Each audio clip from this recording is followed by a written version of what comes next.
The box on the right where we kind of put the affirmation into simpler junior high-ish form. We'll do that later. So that we have more time for Eric and Tracey, who are here to talk about Vocation, which you guys all know what that means. Yep. Right? So this is our affirmation 12. Somebody want to read the top of that? Yeah. Go. Okay. Acting on the faith that we are born with a meaning and purpose, a vocation in ministry. Not a vacation. Vocation in ministry that serve to strengthen and extend God's realm of love. All right. Vocation. That's what we're going to be talking about. We could talk about vacations, but I'm very excited for your vocation. Okay, so here's Eric and Tracey. Okay. Alright. We're gonna tag team. Yeah. Don't want to wear yourself out.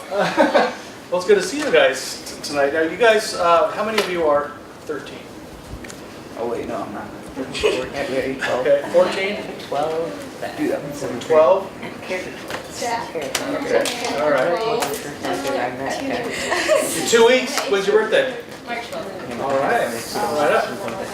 So, how many of you think you know what you want to be when you grow up?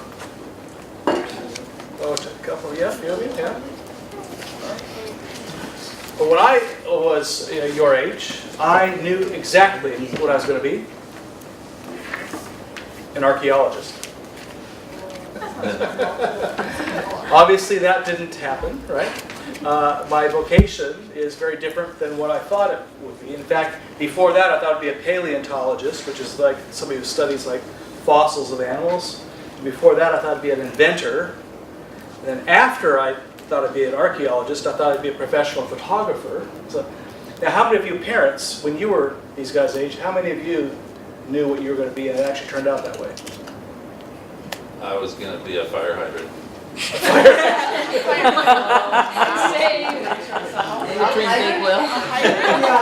think my dad wanted to be a doctor and he's a doctor. Well, that's good. There are some people who start out from a young age.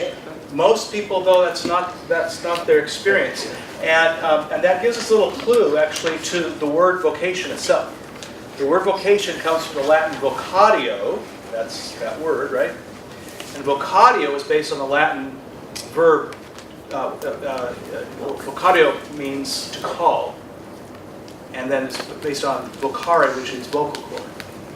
So you think, what's the relationship between hearing a call and a vocation? Well, what it's trying to signal is that we don't often find our vocations. We don't just kind of figure it out. Our vocation finds us. You know, what we want to do, actually, we sense something outside ourselves that calls deeply to us. And we say, that's what I want to do.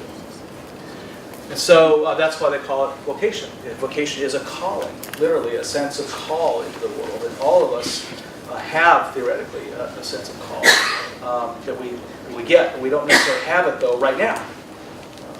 So it finds you. So you wonder, how do you find, how do you know when it's found you? Well, when I was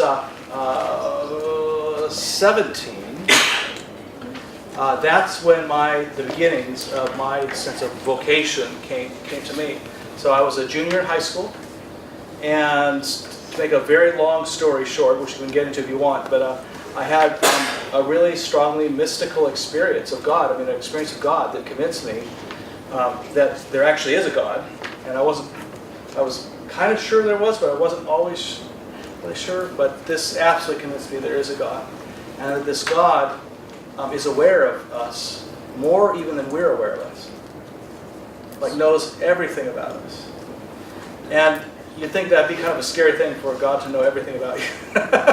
And yet, because of this awareness, or even in spite of this awareness, loves us beyond, even more than we can love us, more than our parents love us, more than anything we can imagine loves us. And that really just threw me for a tizzy. And from that time on, I started getting these strange feelings about the ministry. Except I didn't just say, oh, there's my calling. I want to do that. I said, no way will I be a minister. I will never be a minister. Okay. I was scared. And the reason, I had good reason to be scared. Because I grew up in a church where, and actually this church had a similar experience before me, where the minister that I got to know and love was asked to leave. And it was devastating. I remember him the Sunday before he was asked to leave. The Sunday after he was asked, he got up in the pulpit, he started to preach, and he just broke down crying. He was just so devastated that he was asked to leave the church, and he couldn't even continue. And so he actually had to be led away from the pulpit, and the service kind of continued. It was really devastating. Yeah, good question? Why would he be asked to leave?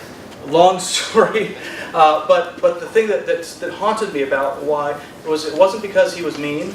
It wasn't because he was stupid. He was like one of the smartest people I knew, and he's one of the kindest people I knew. And so I thought, well, if I were to go to the ministry, I can't imagine being kinder or smarter than this guy. And he got kicked out.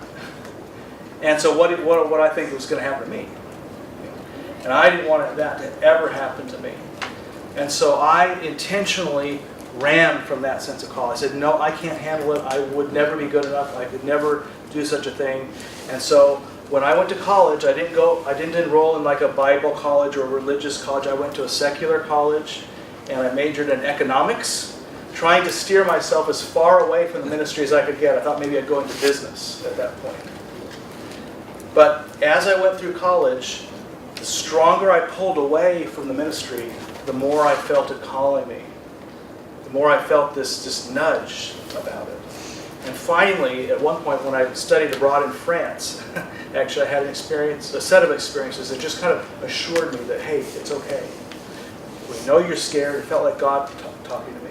I know you're scared, but it's okay. I'll be with you, so you need not be scared. And so at that point I decided I would start heading towards ministry. And then I went to seminary, and I just came alive. It was like the funnest thing I've ever done in my life to that point was seminary. It was a total confirmation that this was my kind of thing. And even more confirmation was once I got out into the ministry, I lost my fear of anybody firing me. It's like I could actually see, like, well, maybe that could happen to you at one point, but it didn't rock my world anymore because I loved what I was doing so much. Now, in my own path, one of the things I learned in my path is that the way I discovered my calling in life was not very different from the way a lot of people find their callings in life. And in fact, there are plenty of examples in the Bible where people find their calling in a very similar way. There's kind of a pattern to it, actually, that the Bible illustrates. And one of them involves a youth about you guys' age. You know of a prophet in the Bible who is your age? Probably not. Most adults can't answer that question. Any adults answer that question? All right. Bible lesson for everyone tonight. Actually, it's a little bit of a trick question. He perceived his calling when he was your age, but he actually began to preach when he was just a little bit older. Not a lot. Maybe in his 20s. But this is the prophet Jeremiah. And Jeremiah is in the Old Testament. He lived 6 centuries before Jesus. And this is the story. This is Jeremiah's own recount of his calling, his story. And he writes it in poetry. He said, he puts words in God's mouth. This is like, God doesn't physically talk to us, but you get the sense of, the intuitions of, a feel for what, if you could put words behind that feeling, this is what it would say. And so he puts words in God's mouth that says this, before I shaped, and this applies for all of us, by the way, before I shaped you in the womb, I knew all about you. Before you saw the light of day, I had holy plans for you. A prophet to the nations. Now God's telling Jeremiah what his calling is, to be a prophet to the nations. That's what I had in mind for you. But then Jeremiah says, but I said, hold it, Master God, look at me. I don't know anything. I'm only a boy. But God told me, don't say I'm only a boy. I'll tell you where to go, and you'll go there. I'll tell you what to say and you'll say it. Don't be afraid of a soul. I'll be right there looking after you. God's decree. And he says, God reached out and touched my mouth. This is metaphor, this is literal. And said, look, I have just put my words in your mouth, hand delivered. See what I've done? I've given you a job to do among the nations and the governments. A red letter day. Goes on to give Jeremiah his sense of what his message is. So there's a similar pattern. You have the sense, like he wasn't looking for this job. It found him. And then he didn't feel capable of it. He resisted. And God provided the assurance and the empowerment for him to go on. Now, I happen to have a sense of calling. I'm a minister, and Jeremiah was a prophet in the Bible. So you think, well, it's only people who go into religion, that have callings. No. That's the pattern that applies, according to the Bible, to all of us. God knew you before you were stitched in. God has plans for you. And it's not something you're necessarily going to figure out. It's going to find you if you're open to it, if you're looking. So, but the first thing you can expect is when you sense that, it's going to light you up. You're going to feel something joyful, but then it's going to terrify you. Because it's probably something you don't feel like you're capable of doing. And so then it's a matter of just kind of waiting and watching and seeing it. Is there assurance given? Yes, it's okay. Yes, you're not going to go it alone. Because God always calls us to something that's this much higher than we can achieve.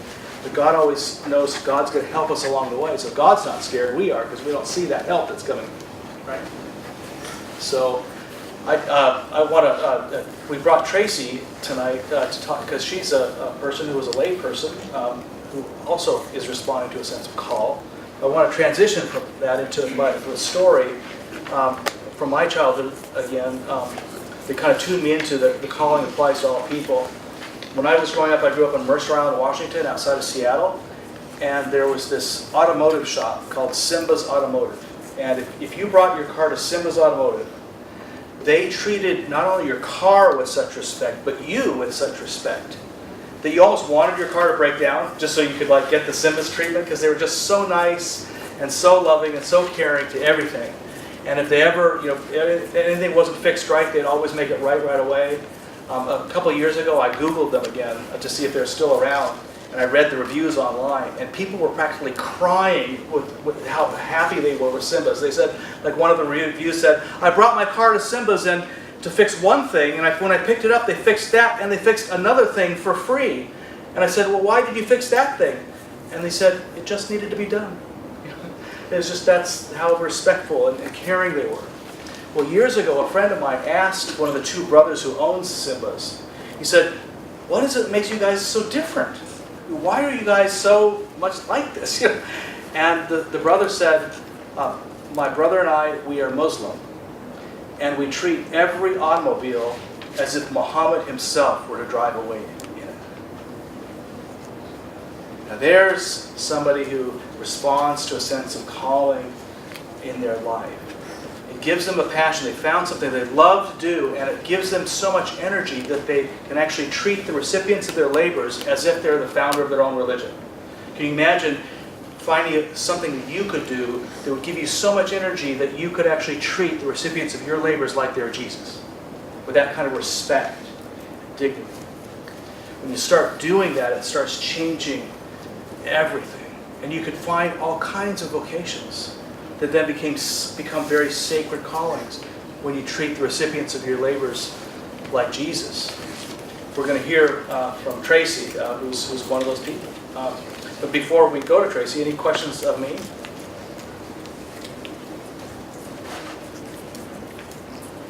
All right, well. How would you describe vocation versus job? That's a really good question. So a job typically is how most people treat their work. Is simply it's a way to make money. It's a way they found that maybe they may enjoy it somewhat, but they may not. It puts the money in the bank, it keeps the roof over the head, it keeps the children fed, and all those things. That's a job you go to. A vocation is something where your identity in this world develops in and through that.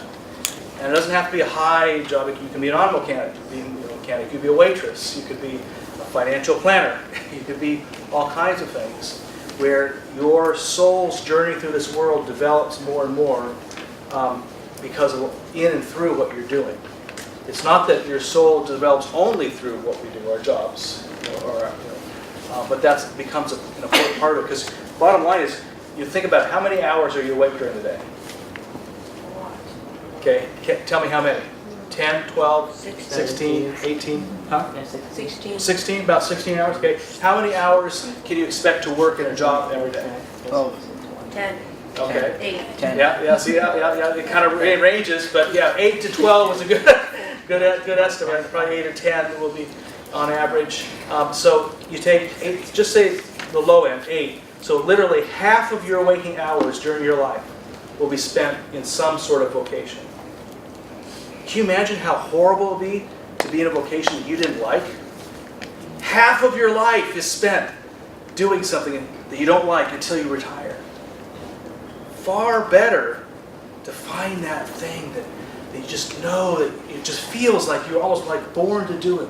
Like you just have so much energy, like the more you work at it, it actually gives you energy. Like you look forward every day to doing it. That's what God wants for you, is that kind of thing.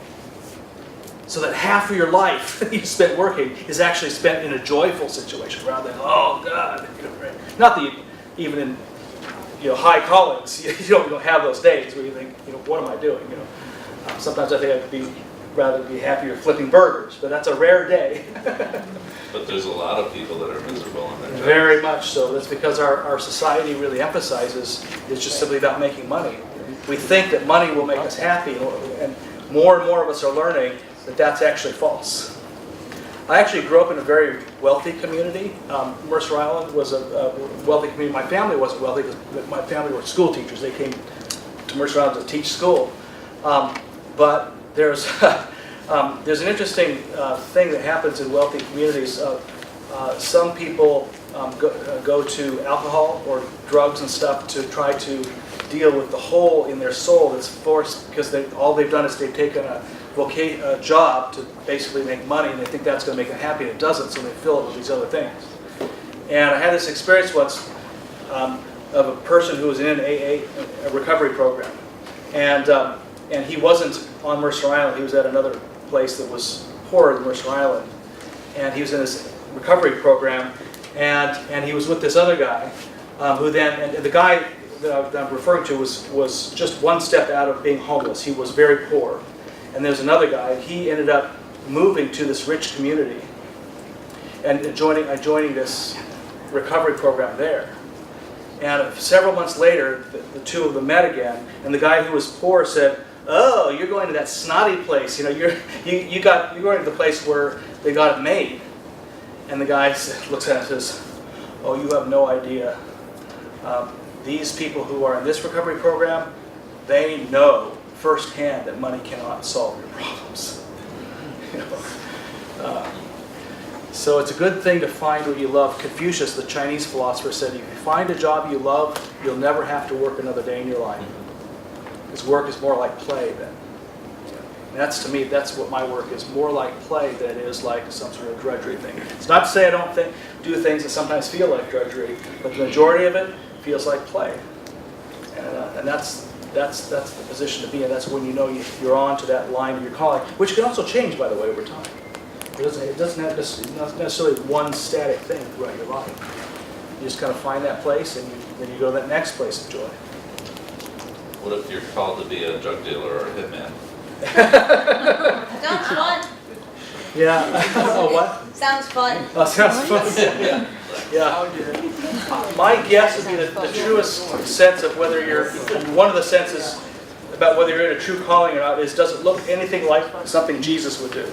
And if your answer is no, It's not. it's probably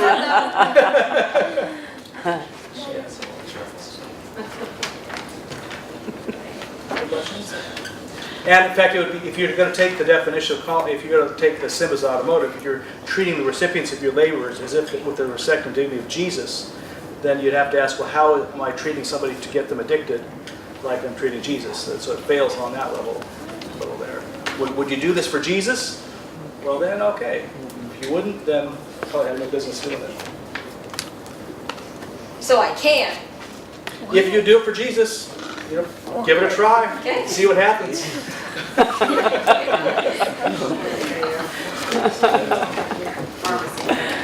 Yeah, do pharmacist. Yeah, pharmacist, there we go. There you go. Yeah, absolutely. Well, Tracy, let's put you on the hot seat. All right, I'll take the hot seat for a while. So I know some of you. I'm Tracey Halvorson. I've been around here for quite a while. And so I'm going to tell you a little bit about my background and where I come from a job perspective, and then tell you a little bit about what I do on a daily basis with people to help them figure out what they're doing with their job and so forth. So when I was 14, I got my first paying job, and I was thrilled. I worked as a lifeguard at a pool, and I loved it. It was a blast. I had so much fun. And I thought, as I progressed through high school, I thought I would love to do this. I love being outside, really active. I participated in sports and did a lot of stuff. I thought it would be really fun. I made minimum wage, and I lived in a small town in the Midwest, and we had winter. So I could only do this between Memorial Day and Labor Day. So I was doing it for money to, buy clothes I wanted and buy the music I wanted and that kind of stuff. I couldn't do it year round. There were no indoor pools. So as I got through high school, I ended up staying in that job and working it during college, during my summers in college, moved into more management level kind of things. But I made a commitment when I was in college to, I loved teaching swimming lessons when I was working at the pool. I just loved teaching swimming lessons. So I moved into an education area. I really liked education. So I took that and transitioned that to a 4-year bachelor's degree, and I started teaching high school, which I really loved. But during the few years that I was a high school teacher, I knew that just wasn't it for me. I liked math, and I liked investments, and I liked the idea of managing money, and I liked the idea of helping people manage money. But this was a long time ago. This was 30 years ago. And there were no women doing what I wanted to do. And so I knew that I couldn't leave teaching and get a job doing what I wanted to do, because no one would hire me. It was all men. So I decided to go to law school, because I knew that, if I had a graduate degree or a law degree, I'd at least be able to get an interview doing what I wanted to do.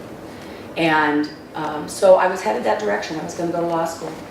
And my dad actually gave me some information about the College for Financial Planning in Denver, and said, you should check that out. It's what you want to do. And maybe you ought to think about doing that instead of law school. So I did. I checked it out, and I rose to the challenge. I said, this is exactly what I want to do. So I finished that degree through the College for Financial Planning and became a certified financial planner. Then I had to find somebody to hire me. So I interviewed with broker dealers. How many of you know what a stock or a bond is? Does anybody? Have you ever received a savings bond as a gift? Anybody? What? Ever received a savings bond as a gift? From a grandparent or a parent? Yeah, so, so that was what I was interested in doing, was stocks and bonds and helping people save money and invest their money. So I found a broker-dealer that had that same idea that I wanted to. What I wanted to do was not just be a stockbroker, which I am. I didn't want to just be a stockbroker. I wanted to be somebody who helped them figure out what they wanted to do with their life, as well as what they wanted to do with their money. So I found a broker-dealer who would do that with me, and who was interested in that with me, and it was a worldwide broker-dealer. And I wanted to be self-employed, so I wanted to start my own business, which I did. And then I had to find someone who would train me within this broker-dealer, who would provide training. And what I ran up against was, again, it was men the man who was assigned to me didn't want to work with me because I was a woman. And flat out said he didn't want to work with me because I was a woman. So it was difficult for me to find something that I loved that I could do at that time.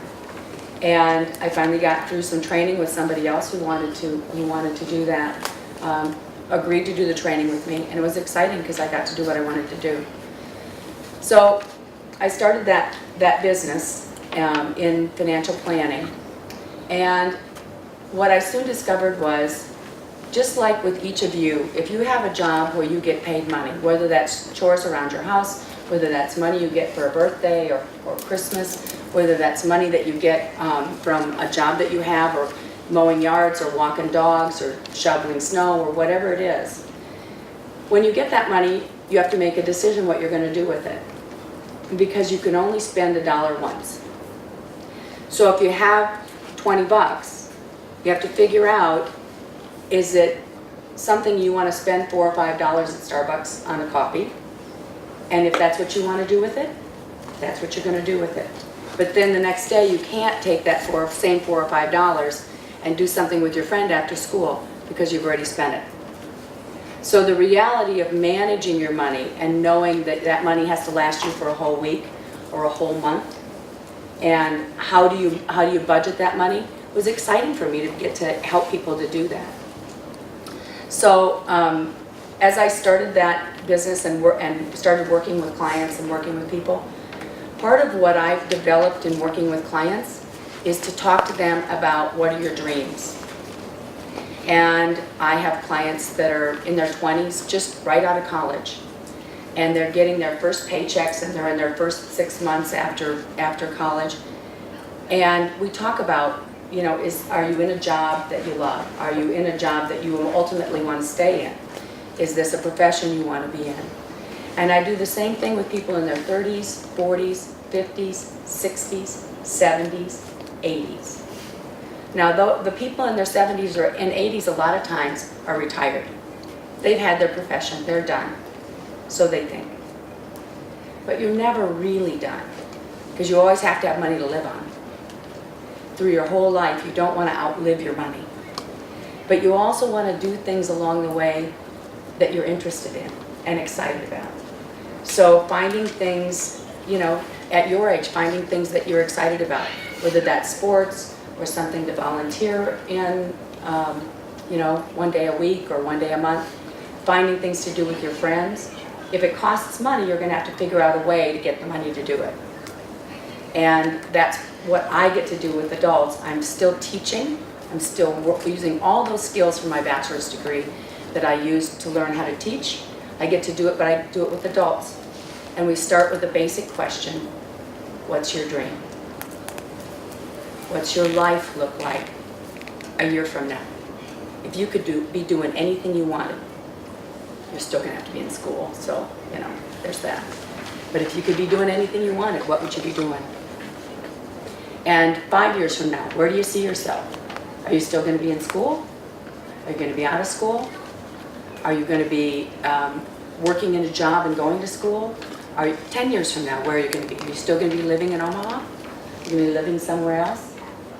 All of those things are questions that, you start thinking about now, but those are questions I'm still asking people when they're 40 and 50 years old. I'm still asking all of your parents those questions. Every day, every time I see them. Because to find something that is your dream and be able to pursue that is just like Eric talked about with a calling. To be able to have, for me it was owning my own business, because I was a single parent and I was divorced.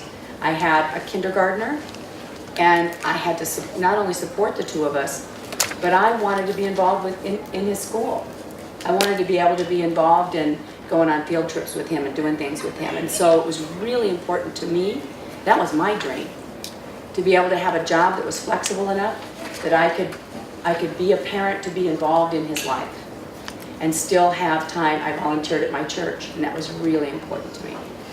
So those were the two things I concentrated in my life. And each of you will have those same things that become more and more apparent that are important to you as you get into high school, as you get beyond high school, the things that are really important to you, that are your interests and what your friends are doing and what you're most interested in, those are the things you're going to use to start to develop where your call is in life and what's important to you. So, okay, I've talked a lot. Does anybody have any questions? Yeah. So you started your own business and I did. what was? I In didn't financial understand. planning. I'm a certified financial planner, and I started my business just by myself. I had no staff, I had no partners, it was just me. For a long time, it was just me. And now I have partners and a staff and a large office, and it's fun. It's exciting for me to be able to do this. But it was a lot of work in the beginning. Long days and a lot of work. Yes. How did you get your clients? I mean, how did you start your business? How did you get that rolling? Did you have to do cold calling? I had to do cold calling. So the first 5 years, I worked 7 days a week. And I made, I sent out 1,000 letters a month to a zip code in Omaha. I would pick a different zip code every single month. And I got back, on average, about 20, I would put a reply in that letter. They could mail back a postcard. And I would get back about 20 out of the 1,000 that I would mail out. I would get about 20 postcards. So I just called them first to try and get an appointment to talk about investments with them. And then beyond that, I would call the other 980.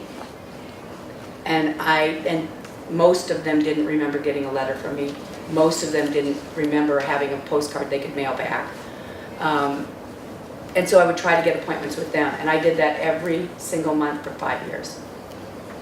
And I worked 7 days a week for 5 years. And it was hard work. Pardon? You loved it. I really loved it. I didn't love the phone calling. The phone calling was awful. But I loved what I was doing. And the time that I got to spend with a client, especially a new client, to me is really exciting because it's like they need somebody to help them get direction. And they've never encountered anybody like me before. Because most stockbrokers, most people who do what I do for a living, come in, bring me your portfolio, tell me what your 401k is, bring me all your financial documents, here's your tax returns, here's your bank statements. They look at everything, they tell them what a portfolio, what they should have, what they should invest in, and they don't ask them personal questions. I meet with clients 3 or 4 times before we ever sit down with a financial statement of theirs. Because the first whole meeting is just about what are your dreams? When do you want to retire? Where do you want to retire? What do you want to do when you retire? What do you want to do for a job? Are you in the job you love? If you aren't, is it going to take you going back to school to get there? How are you going to do that? Are you going to take out loans? Are you going to work for the next 5 years to save money to do it? How are you going to finance college? Where are you going to get the money? So that to me is the exciting part. The phone calls are a means to an end. You know, just like, you know, when I was growing up, shoveling our driveway and sidewalks and so forth was a means to an end before I could have any job. Other than that, I got paid by my parents to do that. So it was a way for me to get money. Any other questions? Was there a particular encounter with a client that really made you go, yeah, this is it? This is it. So I would say the first client that I really felt that way about was a couple, and this is a long time ago, so it was a whole different way of working with people. But if I worked with a married couple, there was a better than average chance that I would work with the male in the couple, and the woman was not usually involved in that conversation. So I had gotten a letter returned from a guy in Omaha whose parents lived in Greenfield, Iowa, and they were farmers. And he said, my parents need to talk to you. They have this farm, they don't know what they're going to do. So I drove to Greenfield, Iowa, which is about 2 hours from here. And I met with the dad, his dad, and he was not very receptive at first because I was really young, and I was 25, and I didn't have a lot of experience, and I was a female, and he wasn't so sure I knew what I was talking about. So I think he thought I was just going to come in and say, give me all your financial statements and I'll tell you what you ought to do. And instead, I drove that 2 hours and we sat at his kitchen table and we talked about what did he want to do? When was he going to retire? What was he going to do with the farm? Who was going to take over for him? What was his cash flow like? Did he feel comfortable with turning his farm over to his kids and having them run? And so we talked for a couple hours and I said, all right, well, why don't you make some notes about what all the questions we've talked about, and I'll come back next week and we'll do this again. And I did. And when I came back the next week, we sat down and we started talking. He said, I gotta tell you something. When are you gonna ask to see all my financial stuff? When are we gonna talk about that? Because I thought you were gonna sell me stuff. I said, I'm not here to sell you stuff. I'm here to help you make sure that what you dream for yourself for retirement happens. The financial part's one of it, but money doesn't solve all your problems. The answer isn't money. The answer is figure out who you are inside and then find a way to do that. That's really the answer. Anyway, he ended up writing me a $50,000 check after the third thing, and 30 years ago, $50,000 was a lot of money. $50,000? $50,000. It was my first $50,000 check. It was my first big client. I was singing and screaming and laughing all the way back to Omaha for 2 hours in the car. I just couldn't believe that I had gotten this guy who really didn't trust me a month before to write me that kind of a check. And he became an exceptionally good client of mine. And he referred me to other people around Greenfield, Iowa, and it was just a wonderful, it turned out to be a wonderful experience. Why would he give you a check for $50,000? Like, was that a fee or was that? Oh, no. That was for an investment. Oh. We had talked about investments.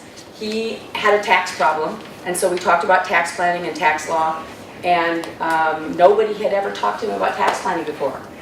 And we spent probably an hour talking about tax planning, and he was so excited that somebody actually cared that he was, that there could be tax management in the money that he earned and not pay so much in taxes and get a break on taxes, basically.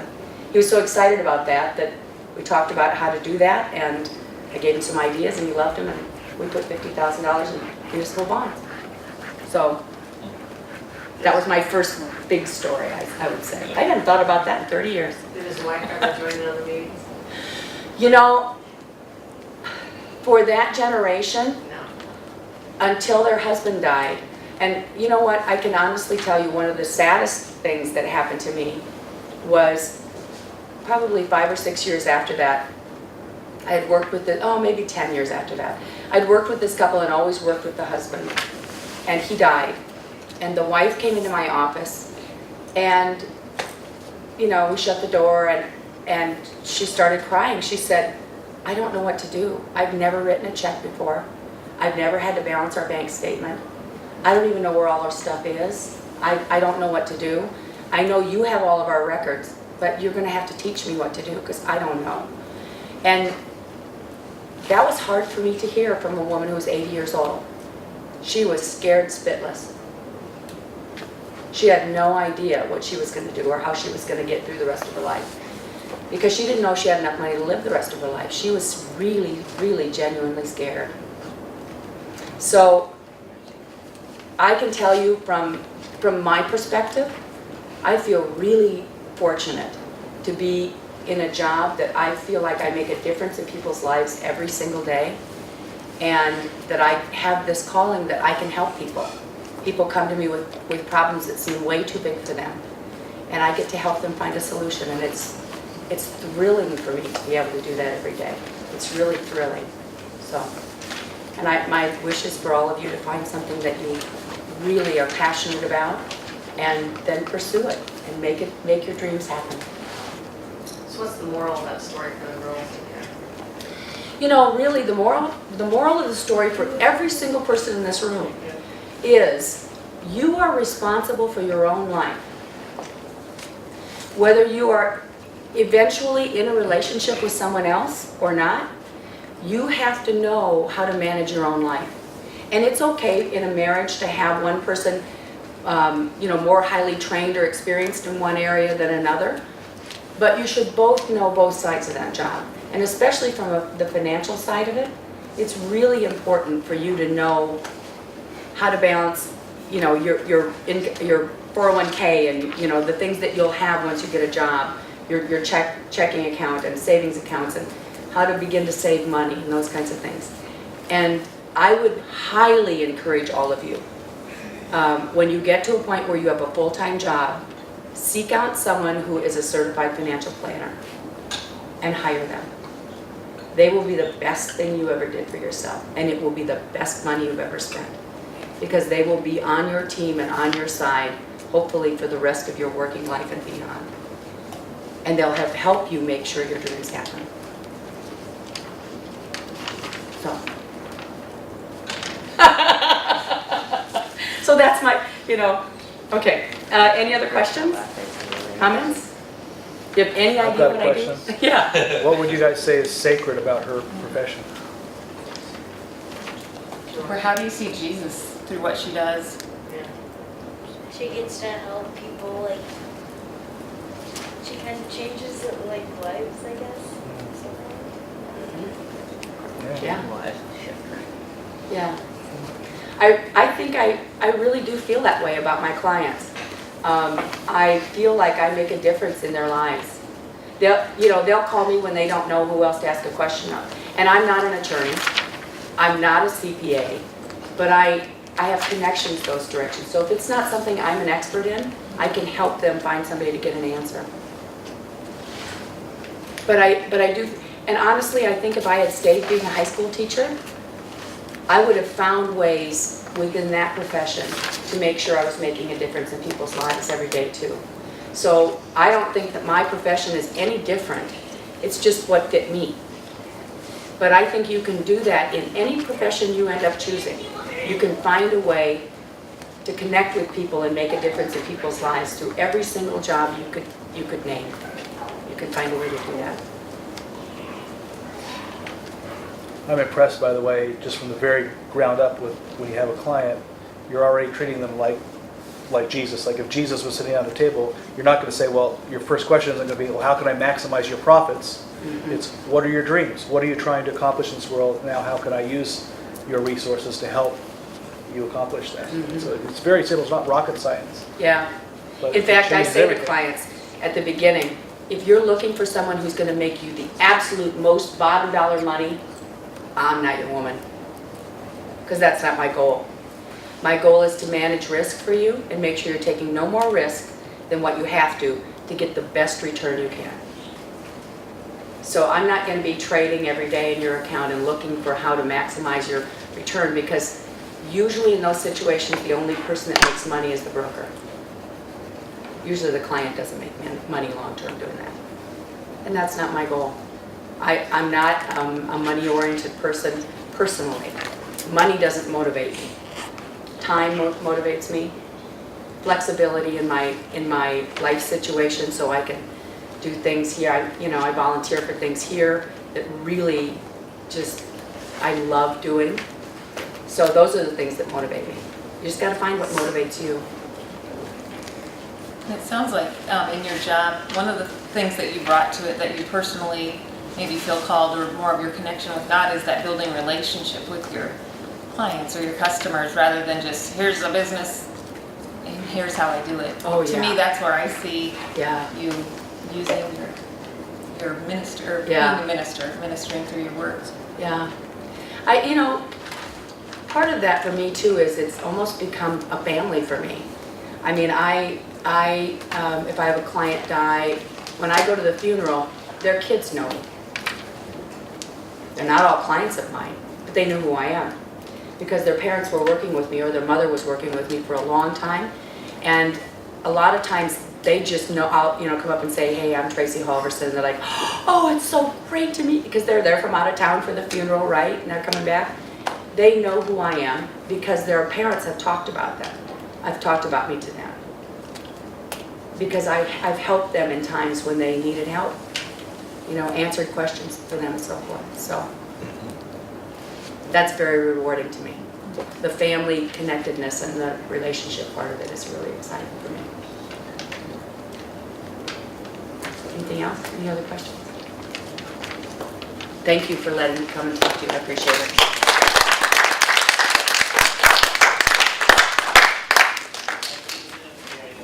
So Eric, there's only 12 affirmations, and maybe there are more pressing needs. Why would this vocation thing be one of the 12 affirmations? How did you arrive at that? Why Or your this one? team? Why this one as opposed to other ones, you mean? Yeah, like I don't know every Christian affirmation in other faiths, but Well, this one was perceived as very important because, like, when we think about God's mission in the world, oftentimes we'll think about, like, working in a soup kitchen, or you're helping out with a homeless shelter or something like this, which are very admirable things. But there's something like, if you're going to do that, you're probably going to do that for 2 hours on a Saturday once a month. Like, you work at the pantry here, that's a great thing to do. But that's going to take 2 or 3 hours of your time once a month, and we say that's mission. But if we're going to take this notion of calling seriously, that is doing that which God would have you do, which lights you up inside, then what you're doing is fulfilling God's mission in the world 8 hours a day instead of just once a month, on a weekend. And so it's really about mission, that we are all part of God's mission in the world, and part of the way we engage in that is through our vocations. Great. Awesome. Thank you. Thanks for coming. I appreciate it. So you should have filled in some boxes.